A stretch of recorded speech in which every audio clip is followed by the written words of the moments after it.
वंदे पुरुषोत्तमम परम प्रेममय श्री श्री ठाकुर जी की वाणी।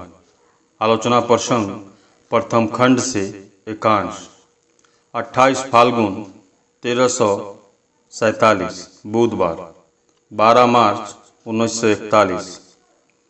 प्रातःकाल श्री श्री ठाकुर हाथ मुंह धोकर निर्वृत्त निवास में बैठे हैं। सामने प्रशस्त क्षितिज है। उस अनंत क्षितिज के पार उनकी दृष्टि निबद्ध है। चेहरे पर निर्मल प्रशांति विराज रही है। हाव भाव भंगिमा में सहज वैराग्य है और है स्वच्छंद निर्लिप्तता। ऐसा प्रतीत होता है मानो महायोगेश्वर योग में बैठे हो। अकेले निराले हैं। सत्येंदा और प्रफुल्ल एक कोने में चुपचाप आकर बैठ गए हैं।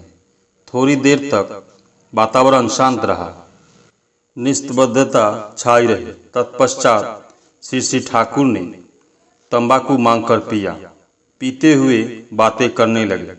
सत्येंदा ने इष्टभृति के विषय में चर्चा चलाई। श्री श्री ठाकुर ने आवेगपूर्ण भाव से कहा, इष्टभृति करने में ही जाजन इत्यादि सभी आ जाते हैं। परिश्रम करके प्रेम से जिनका भरण पोषण करते हैं, सोचने तथा बोलने में उनकी बात आ ही जाती है। वे अपना बन जाते हैं, हृदय में घर बना लेते हैं। इष्टभृति सिर्फ ब्राह्मण पंडितों की दी हुई व्यवस्था नहीं है, बल्कि मुसलमान, ईसाई इत्यादि सभी में है। जेम्स ने भी ऐसी बातें कही है, किंतु हम लोगों में तपस्या का भाव अधिक है। भवती भिक्षा देहि कहकर अपनयन संस्कार से आरंभ कर आमरण प्रतिदिन लगातार चलता रहता है। एक को केंद्र कर जो कुछ किया जाए सभी संहत होता है। आरंभ में एक रहने पर जितना भी शून्य रखो उतनी ही संख्या बढ़ती जाएगी। 9 बज गए हैं। श्री श्री ठाकुर मातृ मंदिर के बरामदे पर बैठे हैं। बाहर में दोखल प्रमाणिक को देखकर बोले, क्या है प्रमाणिक? दोखल वहीं खड़े रहकर बातें करने लगा। श्री श्री ठाकुर हंसते हुए, तुम ऐसा क्यों करते हो? निकट में आओ। बैठे बिना बात करने में क्या आराम मिलता है? दोखल हंसते हुए निकट में आकर बैठा। श्री श्री ठाकुर उसके साथ पुराने दिनों की बातें करने लगे। 30 फाल्गुन 1347 शुक्रवार 14 मार्च 1941।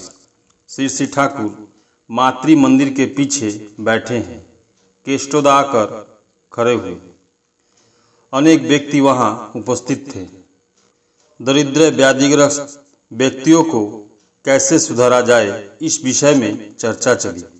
श्री श्री ठाकुर बोले, उन लोगों के लिए दूसरे ढंग का स्कूल खोलना चाहिए, जिसका नाम दरिद्र व्याधि संशोधनी शिक्षागार हो।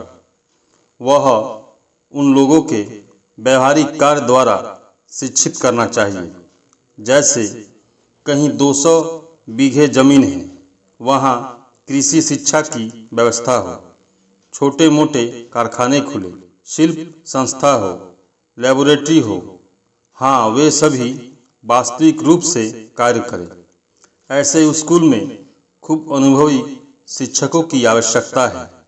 वे होंगे इष्टप्राण, चरित्रवान, कर्ममुखर, आशा भरोसा, उद्दीपनामय। वे स्वयं कार्य करेंगे और साथ ही साथ छात्रों को भी उद्दीपनी बढ़ावा देकर कार्य में अनुरक्त करेंगे।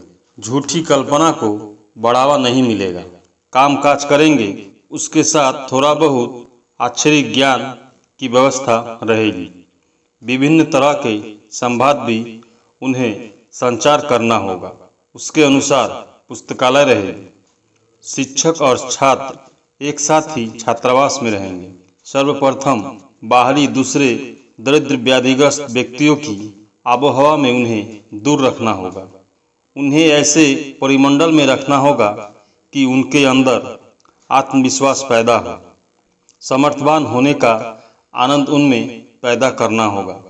चाहे वे जिस कार्य को करें। यह ध्यान रखना होगा कि वे मानो स्वावलंबी हो, सुंदर एवं त्रुटि रहित ढंग से करें। सभी अपनी डायरी में अपने कार्यों का पूरा हिसाब रखेंगे। आपस में एक जीवनीय प्रतियोगिता रहेगी।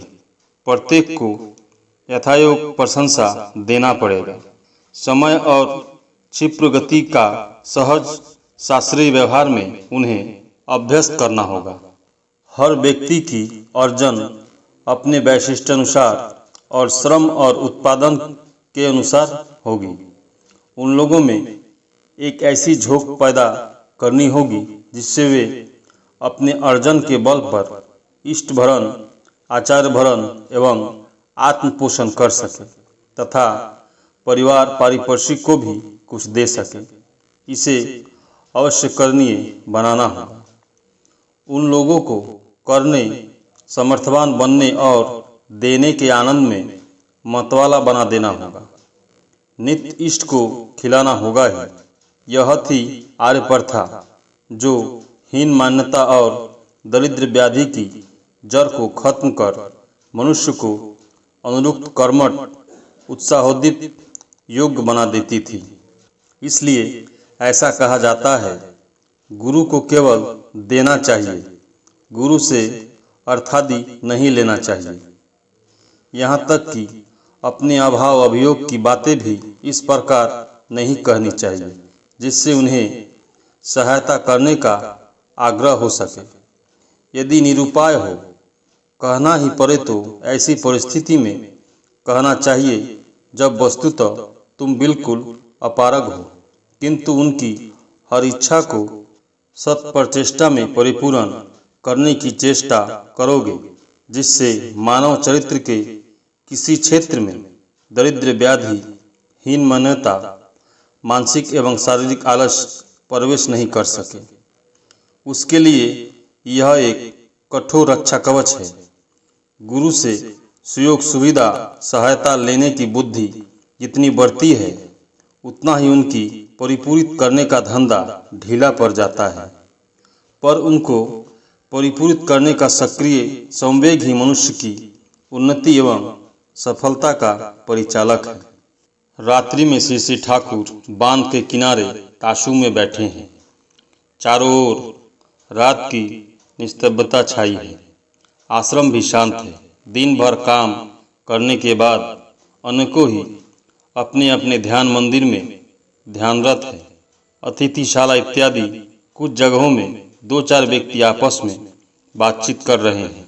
बीच बीच में ग्राम के दूर जंगलों से सियारों का शोर सभी को सचेत कर देता है। कुछ लोग श्री ठाकुर के समीप बैठे थे। उस समय पौना के मुख्तार श्रीयुक्त क्षितिश विश्वास आ पहुँचे। धीरे धीरे बैठकी जमने लगी। जनसेवा के विषय में चर्चा चली। श्री ठाकुर ने कहा, व्यक्ति की क्या समस्या है, उसे ठीक तरह से अनुसंधान न कर यदि हम अपने भावों को अपने ढंग से दूसरों पर आरोपित कर उसका समाधान करना चाहे तो उसमें किसी का वास्तविक उपकार नहीं कर सकते हैं। कुलियों के परिश्रम को देखकर मुझे बहुधा कष्ट होता था। सोचता था उन्हें कितनी दिक्कतें हैं। इसलिए मैंने कुछ दिनों तक उन लोगों के साथ मिलकर कुलीगिरी का कार्य करके देखा। मैंने यह देखा कि वे बाबू लोगों से कहीं अधिक आय करते हैं। इसके अलावा वे सुखी भी हैं। शिष्ट उन्नत ढंग के जीवन यापन की आकांक्षा की बला भी उनमें नहीं है। खा पीकर आनंद करते हुए स्थूल रूप से जीवन बिताने में ही वे खुश रहते हैं। हम जैसे उन लोगों का समस्या सोचते हैं, वस्तुतः उनका वह समस्या नहीं है। फिर भी अपनी कल्पित धारणा लेकर उनके लिए कितना हो हंगामा करते हैं, आंदोलन करते हैं। हम कितनी तरह का आंदोलन करते हैं, किंतु मूल आंदोलन नहीं करते। मेरी यह धारणा है कि वर्णाश्रम को यदि अच्छी तरह जागृत किया जाए तो बहुत सी खामियां दूर हो सकती है।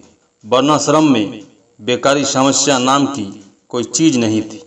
उसमें वृत्तिहरण महापाप था।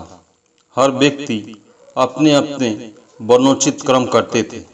हर व्यक्ति हर के सहयोगी और परिपूरक होते थे। यदि पेट भरने के लिए विप्र क्षत्रिय वैश्य अपने वर्ग के अनुचित कार्य करते थे तो वे पतित समझे जाते थे। पैसा बिना लिए कार्य करते थे तो उसमें दोष नहीं समझा जाता था। दूसरों को सहायता करने के लिए यदि पैसे लिए जाए तो उसमें उतना दोष नहीं है, किंतु पेट के लिए जब मनुष्य भला बुरा नहीं सोचता है, समाज की श्रृंखला नहीं मानता है, तो उसके पास कुछ भी बचा नहीं रह जाता है। परम प्रेममय श्री ठाकुर। सभी गुरु भाई एवं